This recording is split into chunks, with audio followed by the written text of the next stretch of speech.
Okay. The last presentation of Stream 2 is by Dr. Amandeep Gill, Program Director and CEO of I-DAIR, the International Digital Health and Artificial Intelligence Research Collaborative. The aim of I-DAIR is to create a network global institution for health innovation and research enabled by digital technologies. And his talk, Dr. Amandeep Gill, will provide insights into the visions and core values of this very important platform. Dr. Amandeep Gill, the floor is yours. Thank you very much, Katya, for that warm introduction. It's a great pleasure to be at this forum. And I'll take the next few minutes to speak about I-DAIR, what's its mission, what are its origins, what is its vision for the coming 2 years, and how can you work with I-DAIR. So this initiative has its origins in discussions in Geneva, New York, and other places around the importance of data, of artificial intelligence for transforming the path of development in areas such as health, agriculture, climate change. These are very powerful technologies. So they have a potential to do a lot of good, but they can also be misused, and their use can be missed because data is not available, or it's not interoperable, or the human capacity, for example, in the health and the medical domain to use these technologies is not there. So these discussions, such as in the context of the UN Secretary General's high-level panel on digital cooperation, which I had the privilege of serving as Executive Director, these reflections led to this insight that you needed new ways to collaborate across domains. And you need to develop these new commons, digital commons for development, just as we've done with roads, ports, and other ways to enhance the power of common infrastructure for innovators, for entrepreneurs. Existing neutral platforms for science collaboration, such as CERN, have also been an inspiration, apart from the UN Secretary General's high-level panel on cooperation, which called in June 2019 in its report for new ways to collaborate in building common rails and guardrails, a new generation of global public goods for the inclusive, innovative, and responsible deployment of data and AI in areas such as health. So I-DAIR responds to that call. It also responds to an urgent need. We've seen with the COVID-19 pandemic how health systems everywhere have struggled. So we need the effective transformation of healthcare across the globe. And there's no way we can do this without using digital technologies. And there's no way we can do this without investing in the governance of these technologies, in quality data, in infrastructure and capacity building. So as a neutral and trusted platform, a distributed CERN, if you like, our role is to enable the digitally enabled transformation of healthcare. Now, how does our plan look like? What is our vision? We are building a path to launch in 2022. So we're currently in the incubation phase. We are based in Geneva, in neutral Geneva, close to organizations such as the WHO and the ITU. And we plan to launch under a suitably significant political umbrella, such as the Group of 20, which would be chaired by Indonesia in 2022, and at the UNGA. And the 3 pillars of the launch are this global problem-solving platform, this hubs and spokes architecture, and the first few hubs in this architecture have already been put in place. So our existing hubs are in Geneva, in Singapore, in New Delhi, Nairobi, in Tunis, and in Santiago, and we'll be building 3 more by 2022. And then the third important piece in this vision is investment. So we are curating an impact funding, an impact fund, which would lead to investments in these big research questions, in the infrastructure and capacity building that's needed in low-income countries and lower middle-income countries in particular. Through a process of consultations, we have landed 9 core values which govern our thinking, which define our work. And the foremost among them is inclusivity, so leaving no one behind as these technologies are developed and deployed. We also emphasize the trustworthiness aspect, the collaboration aspect, and the independence and neutrality aspect of our work. We intend to be innovative at all stages of our work and engage diverse actors from, particularly from emerging geographies of innovation. And our approach to data and AI is human-centered, and promoting human agency is at the heart of our work. So what is this work like?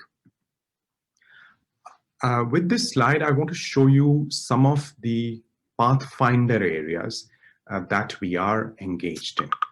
So these are 10 areas, domains, which we think are fundamental to the future of healthcare and health systems. The 6 that are shown here, they are the focus of our work in the coming 2 years.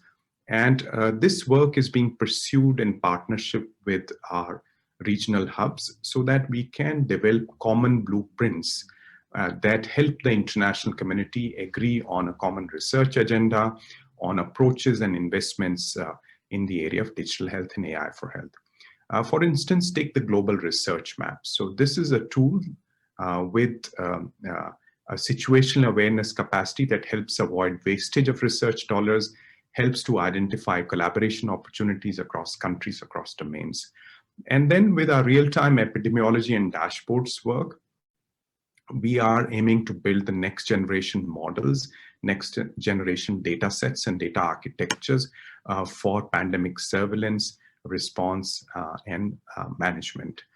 There are other areas of our work which we are pursuing, and I'm happy to go into those during the question and answer session. A very important bookend to our work on the global research map is benchmarking and governance, where we would like to go beyond the current focus on technical accuracy on the digital side and the hierarchy of evidence that you see with the RCTs on the top and more anecdotal case studies at the bottom, to a new generation of mixed benchmarks which bring together human narratives, patient-centered narratives into the ongoing assessment of digital health tools.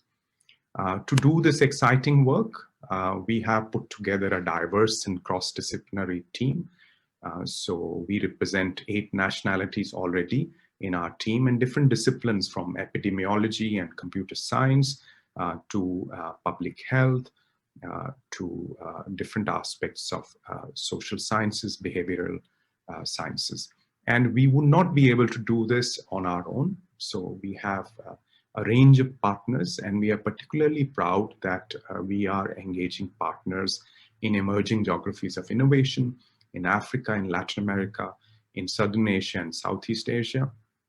We are also particularly proud of the fact that there are a number of young researchers, young innovators who are engaged in our work. The digital divide is there, yes, but the new generation is taking to digital technologies in ways that are surprising, in ways that are transformative, and we want to be closer to them in terms of our thinking, in terms of our own work. So I'll conclude by emphasizing the excitement around the I-DAIR build-up. So we are at an incubation stage, and we would very much love to hear from partners, from young researchers, from institutions from across the private and public sector on how we should build ourselves out. You know, we have a certain vision. Our partners have conveyed valuable guidance, which we've captured in a target operating model, in an interim governance structure. But of course, we can do better. So please reach out to us to learn more about us and to work with us. Thank you very much for this opportunity to present I-DAIR, and I look forward to questions and comments. Thank you a lot, Amandeep Gill. It was really, really interesting to learn about this important initiative. When you were speaking about partners, I was thinking like there are several resources such as like the Elixir, established also at EBI, that have built large data resources, also following like the FAIR principles of findability, accessibility, interoperability, and reuse of digital data. How does I-DAIR actually interact with such existing resources? Yeah, that's a great question. So we should not be reinventing the wheel. There are a number of existing initiatives, and we are engaged with many of those. To give you some examples, the WHO, the World Health Organization, has adopted a new digital health strategy. It has created a new department on digital health and innovation. So we work closely with them to support their work across the field, from the earlier generation of e-mobile and mobile health and e-health applications to the current issues around interoperability of, let's say, vaccine certificates and the data architectures that would be needed for developing markers for mental health, etc. That's one example. There are some private sector initiatives or public-private partnerships like the one you mentioned. We are engaged with many of those. And in particular, we are engaged with partners from Asia, Latin America, and Africa to develop 3 to 4 model approaches to interoperability. Our belief is that there is no silver bullet for interoperability. There are some geographies where intra-hospital interoperability using standards such as FHIR HL7 is essential. But then there are geographies where, for example, you're trying to reach pregnant women in a mountainous area, in a poor resource setting, where simpler data science platforms and the human technology interoperability questions become more important.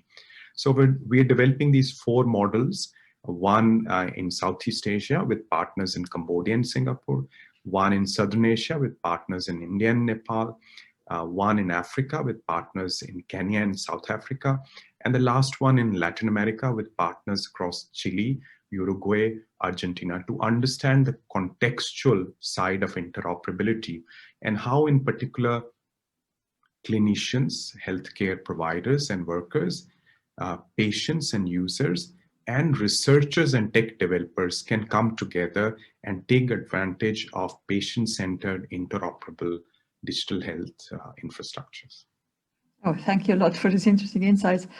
So how do you think can the data use be for universal health coverage, especially given that they come from such a diverse area, like concerning location, but also specific patient needs? Yes, that's another great question about the data governance and looking at it from the patient and user's perspective. As you know, the European Union has taken a significant step with the GDPR in terms of data protection, privacy protection. There are approaches that have kind of been inspired by that in India, in Brazil. There is the HIPAA, which was put in place during the Obama administration in the US. So there are these national, regional initiatives, and these are important. You need legislative backing, you need institutional oversight over data use.